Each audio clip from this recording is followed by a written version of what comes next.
This is your founder. We're going to start with our legs about mat width apart or slightly wider. And we're going to parallel the outside edges of the feet. So we have that subtle degree of internal rotation. Both feet are slightly angled inward. 3 points of contact on the feet. We're going to bring our chest up and our eyes up. We'll then simply outward anchor and reach the hips and hands away from each other.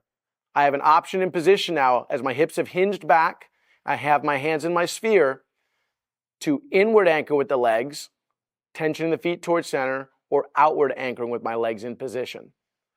In my founder, a couple key mistakes we'll run into: a tendency towards squatting into position as opposed to allowing the hips to reach back, the knees to unlock, but putting the majority of the work in the back side of the body as opposed to the quads and the knees.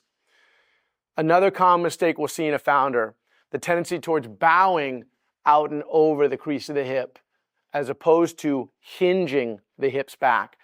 If we bow out and over, it's not uncommon to feel the weight up in the front of the toes. My heels can pretty much come off the ground here, as opposed to keeping my 3 points of contact and pulling my hips behind my heels. Bringing the tension up the back side of the legs as opposed to primarily being on the low spine, mid spine. We can take our legs wide in a founder. We can be a wide founder.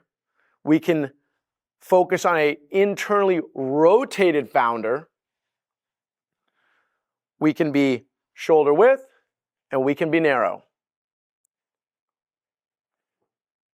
That's your founder.